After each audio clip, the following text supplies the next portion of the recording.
સાધ્વી જયશ્રી ગિરી અને તેનો પૂર્વ સાધક અને મધ્યસ્થી ચેતન પંચાલ વચ્ચેની વાતચીતની કેટલીક ઓડિયો ક્લિપ્સ પણ સામે આવી છે. ચોટીલાના નવલગીરી ગોસ્વામીની રૂપિયા 1.25 કરોડ પડાવી લેવાના મામલે કેટલીક ઓડિયો ક્લિપ સામે આવી છે. આ ઓડિયો ક્લિપમાં ભાજપના નેતા જયંતિભાઈ બારોટના નામે પૈસા પડાવ્યા હોવાનું માનવામાં આવી રહ્યું છે. તો સાધ્વી જયશ્રી ગિરી અને મધ્યસ્થી જયંતિભાઈ બારોટના નામનો ઉલ્લેખ કરે છે અને તેઓને કાકાના નામથી સંબોધે છે.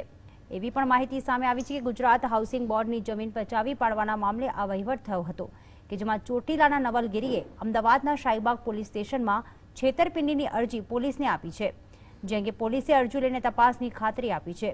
વડોદરાના ગોરવા વિસ્તારની જમીનમાં નવલગીરી સાથે છેતરપિંડી થઈ છે.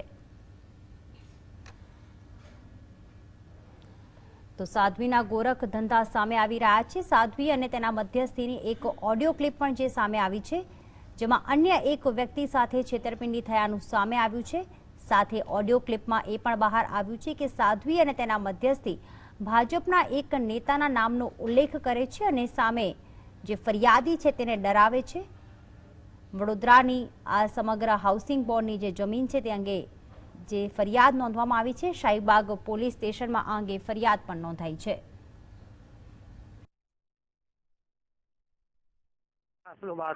બાથરૂમ કરાવેલું ધ્યાન. હા બોલો. હા તો છે ને જી. એટલે કેમ મોકલ્યા ખબર હા કાકાને ગાળો કાઢી. કાલે સીએમ રાજકોટ કમિશનર જોડે કાકા છે અને કાકાને ગાળો કાઢી એટલે કાકાએ કીધું કે મારી ઓફિસે મોકલ, છોકરાના સમ ખાધ્યા માં કાઢી ના અને તું મોકલજે. એટલે કાકા કમિશનર જોડે બેઠેલા છે અને મને આજે 4 વાગે બોલાવી હતી ને એટલે સીએમ કાલે રાજકોટ જાય છે એટલે તાત્કાલિક કમિશનર જોડે કાકા, દિલીપ પંડ્યા, જયસિંહ ચૌહાણ 4 જણાની અત્યારે મીટિંગ હતી એટલે કાકાને મેં ગાળો દીધી. મને બોલાવી કાકાએ એટલે હું ભાવનાબેન ના ઘરવાળા ભાવનાબેન ને માર્યો અને બધા આયા છે એટલે મેં કીધું પછી ચોથી નજીક જ છે, ખાબરી લઈને કીધું પહોંચું એટલે કાકાને ગાળો દીધી એટલે કીધું તમે જોઈ લેજો એટલે ખબર પડે. કીધું ના અહીંયા તો નથી આયા જી. હા એટલે કાકા કે હું રાજકોટ થી આવું ને એટલે મળું હું અને કાકા શાંતિથી વાત કરે. ચેતનભાઈ અમને કહું ચૂંટણી થઈ ગઈ, મિટિંગો કેટલી છે તમને ખબર છે?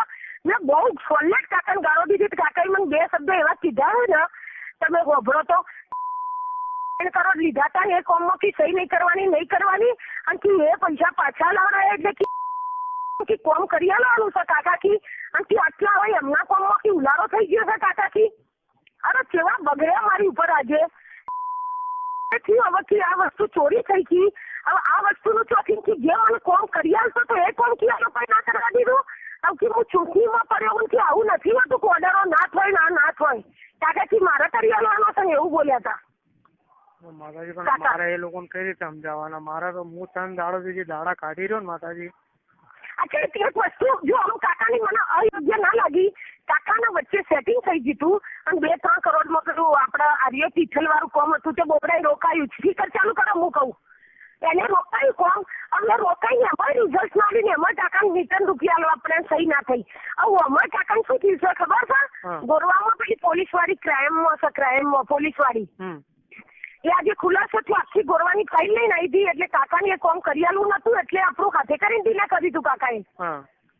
આ મીટિંગ આયા થઈ હતી ને એટલે કાકાને એવું નથી આપણું કોમ કરી આલવાનું હોય પણ કાકા થી તિથલનું એકવાર એરાય ના પાડે તો એ હું રકમ આપી દઉં તિથલનું પેમેન્ટ નહીં મળ્યું. તમે પૂરી વાત નહીં સમજતા. હા બોલો. એ સહી કરવાની ના પાડી તો મેં કટ્યા નહીં. વચોટિયા એ કર્યું એમ કરી સહી પાડવાની ના પાડી તો મેં કરી નહીં. હવે આયા કોમમાં કે મારે કરી આલવાનું હોય પણ ક્રાઇમમાં જે પોલીસ આવી ગઈ ફાઇલ લઈને એ કર કરે છે ને એટલે કાકાએ કીધું કે આ કામ ને કાકાને બદલવાના નહીં. અરે બદલવાનું ગીત ગાલી રહ્યા. સીએમ જોડે મારી વાત થઈ. અત્યારે કમિશનર ને કાકા જોડે પણ મને ઓફિસે 4 વાગે બોલાવી હતી. 50 કાકાને મેં ગાળો દીધી. કાકા શું બોલ્યા ખબર? તપાસ કરો હાઉસિંગ ની ઓફિસે તમે ત્યાં બધા પૂછી જુઓ ભાઈ કાકા ક્યારે આવશે ત્યાં મંગળ બુધ જોઈએ તે આજે કાકા કે 24 થી 40 ફાઇલો પેન્ડિંગ પડી એમની ઓફિસ ઉપર. 40 ફાઇલો એક કઈ ફાઇલમાં કાકાએ સહી નહીં કરી.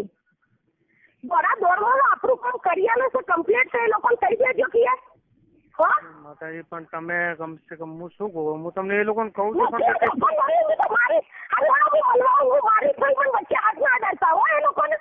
માતાજી તો મારે બે બાજુ મારો જ મરો થઈ રહ્યો ને મૂળ મળે તો આ જ વસ્તુ થઈ એને ગઈ અત્યારે. પોતાનો હાથ વચ્ચે છોડાવો ઉભો નથી. મારે કાંઈ કોમ કરાવવું હોય તો હાથ પકડીને કે તું તો એક દિવસ છીએ અમે કીધું કે ચૂંટણી આવે તો પેલા ટાઈમ નહીં મારો દોડાદોડમાં તો એ બિચારા કીધું પોતથી હું ટાઈમ કાઢીને તમારું કામ કરી આવું છું.